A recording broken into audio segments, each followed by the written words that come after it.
Le mois de l'amour est terminé, mais quoi de mieux qu'un bon petit shoujo pour rester dans cette ambiance romantique. Mais si, vous savez, ces mangas à l'eau de rose où la protagoniste va tomber folle amoureuse du beau gosse du lycée et rêver de lui en classe. Bon, ok, c'est plutôt cliché, mais c'est pas de ma faute, y a pas vraiment de définition. Ce qu'on sait, c'est que shoujo, ça peut se traduire par fille, mais c'est pas le terme courant japonais pour les désigner. Le manga shoujo, comme on l'entend, tire plutôt son nom d'une classe sociale attribuée aux jeunes filles avant le mariage à l'époque Meiji, auquel on associe souvent une image d'innocence, de pureté et de mignon. Et pour cause, ce genre de lecture est prévu pour ces dernières. On s'embête pas au Japon pour la classification. Si c'est pour filles, ça va s'appeler pour filles, et pareil pour les mangas shonen, donc pour les garçons, qu'on aura l'occasion de traiter plus tard. Mais du coup, comment on reconnaît un manga shoujo? Bah déjà, il met l'accent sur les émotions et sur les relations entre les personnages en s'intéressant de près à leurs sentiments profonds et à leurs conflits intérieurs. Et visuellement, il se caractérise par une mise en page très dynamique et un soin particulier apporté aux yeux des héros, souvent considérés comme des fenêtres de l'âme. En gros, le shoujo valorise la sensibilité, le développement personnel et les liens affectifs entre les personnages. Mais les shoujo comme on les connaît aujourd'hui n'ont rien à voir avec les premiers ouvrages pour filles. Au début du XXe siècle, on voit apparaître les tout premiers mangas pensés pour un public féminin. À cette époque, les écoles ne sont pas mixtes, et cette séparation se ressent dans la société en général. C'est vraiment d'un côté les filles et de l'autre les garçons. Ils ne se fréquentent presque pas, hors famille évidemment, c'est limite s'ils se parlent, et s'ils le font, je crois que c'est l'événement de l'année. Et petit à petit, pour toucher différents lecteurs et avec le développement industriel du monde de l'édition, on commence à décliner le manga sous plusieurs genres selon le lectorat cible. Et c'est dans ce contexte que se créent les premiers magazines dédiés au shoujo.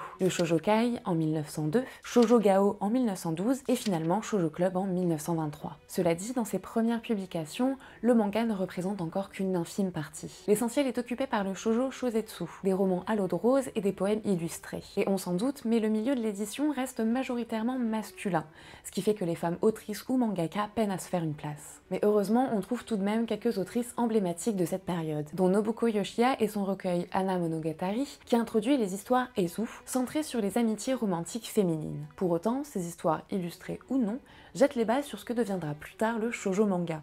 Et oui, il faut bien commencer quelque part. Et elles introduisent notamment les thèmes de l'amour et de l'amitié, ce qui offre aux jeunes japonaises des récits proches de ce qu'elles vivent au quotidien et dans lesquels elles peuvent s'identifier. Sur le plan visuel, le style qui finira par caractériser le shoujo manga tire ses origines des illustrations de ces magazines, le jojoga ou la peinture lyrique. Des artistes comme Yumeji Takehisa, Kasho Takabatake et Junichi Nakahara, souvent qualifiés de peintres lyriques, dessinent des jeunes filles à la silhouette fine, aux vêtements à la mode et aux grands yeux expressifs. Un trait qui influencera fortement le shoujo manga. Même si le manga n'occupe pas encore une place centrale dans ces revues, tout est mis en place pour donner naissance à un nouveau genre destiné à un public féminin. L'accent reste alors majoritairement sur les récits textuels et leurs somptueuses illustrations, mais les graines du shoujo sont bel et bien semées.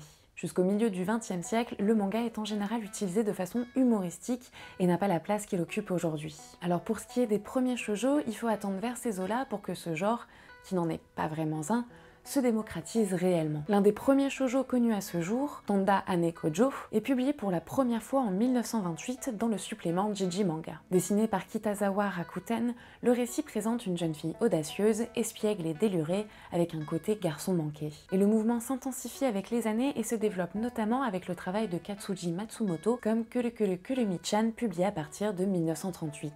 Mais c'est après la Seconde Guerre sino-japonaise et la Seconde Guerre mondiale que le médium se révèle réellement. Après cette période sombre, le peuple japonais se rue sur les divertissements en tout genre, et évidemment le shoujo n'y manque pas. Mais les restrictions de papier et la censure sont telles qu'à la fin de la guerre, il ne reste que 2 magazines shoujo, le Shoujo Club et le Shoujo Notomo. Il faudra attendre encore quelques années pour retrouver une situation éditoriale normale. Des mangaka déjà actifs avant la guerre reprennent les publications avec des succès notables comme Anmitsu Hime de Shosuke Kuragane, Funshin-san de Toshiko Ueda ou encore Kurumi-chan de Katsuji Matsumoto, dont la publication s'était interrompue en 1940 avec la guerre. D'ailleurs, Matsumoto profitera de cette reprise pour faire évoluer une nouvelle fois son style, qui se rapprochera de l'esthétique kawaii qui, elle, se développera quelques dizaines d'années plus tard. Mais cette période d'après-guerre marque surtout l'arrivée de nouveaux mangaka, dont un pionnier du manga contemporain. Je parle bien évidemment de Tezuka Ozuma. Avec son œuvre emblématique Princesse Saphir, Tezuka reprend le concept de garçon manqué de Rakuten, mais le fait évoluer dans un format déjà populaire dans le manga shonen, le story manga. Il n'est alors plus question de simples vignettes successives, mais bien de longs récits, souvent dramatiques. Donc avec de tels succès, la part proportionnelle de manga et de shoujo dans les magazines augmente. Et avec un tel engouement, en décembre 1954, le mensuel shoujo Nakayoshi de l'éditeur Kodansha est créé, suivi en 1955 par le magazine de Shueisha, Ribbon. Et parallèlement à ça, on trouve des peintres lyriques comme Yukiko Tani et Makoto Takahashi qui se lancent dans le manga, comme Matsumoto. Mais plutôt que de se conformer aux standards de la peinture lyrique, Takahashi et Tani reprennent les codes du Jojoga pour les intégrer dans le manga, ce qui donne naissance à une narration décorative. L'idée est de mettre l'accent sur l'atmosphère et les émotions des personnages plutôt que sur leurs actions. Quand Takahashi publie Arashi o Koete dans le magazine Shoujo en 1958, son style décoratif fait un tel effet auprès des lectrices que d'autres mangakas s'y mettent aussitôt, reléguant en quelques mois le style plus dynamique de Tezuka au second plan. Bon, depuis tout à l'heure on parle de shoujo, donc de manga pour filles. Mais je sais pas si vous avez remarqué, j'ai pas beaucoup parlé de femmes mangaka. Et la raison, elle est simple. Le shoujo est principalement écrit par des hommes. Mais le truc c'est que les auteurs masculins sont pas les mieux placés pour écrire sur les filles et ce qui leur arrive. Étonnant, non?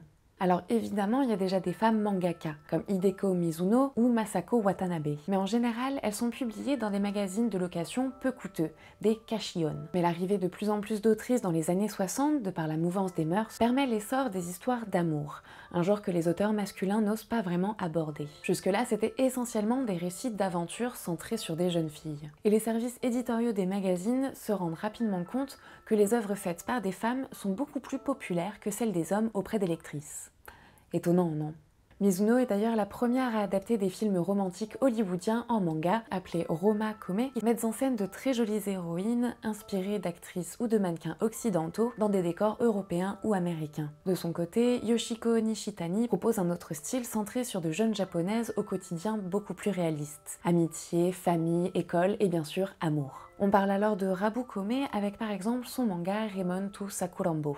Et cette envie de proposer un univers proche de la réalité amène d'autres mangaka à revoir le shoujo et à en changer les codes. Kazuo Umezu, par exemple, connu pour ses mangas d'horreur, va introduire la laideur dans le shoujo avec son manga La Femme Serpent, publié en 1965. 2 ans plus tard, c'est Shikako Urano qui innove avec son manga sportif Les Attaquantes, où les héroïnes n'hésitent pas à transpirer et à fournir des efforts physiques parce que les femmes savent faire autre chose que d'avoir des sentiments. Puis en 1969, Hideko Mizuno va encore plus loin en rajoutant des scènes de sexe dans son manga Fire, repoussant les limites de ce qu'on montrait alors dans les shoujo. On arrive donc vers les années 70, considéré comme l'âge d'or du shoujo, avec l'arrivée d'œuvres maintenant classiques comme La Rose de Versailles de Ryoko Ikeda, paru en 1972. Mais c'est surtout à ce moment qu'émerge le fameux groupe de l'an 24. Composé de mangaka nés autour de 1949 ou de l'an 24 de l'ère Showa, ce collectif où l'on retrouve Moto Hachio, Yumiko Oshima ou encore Keiko Takemiya révolutionne le shoujo en misant sur une narration plus sophistiquée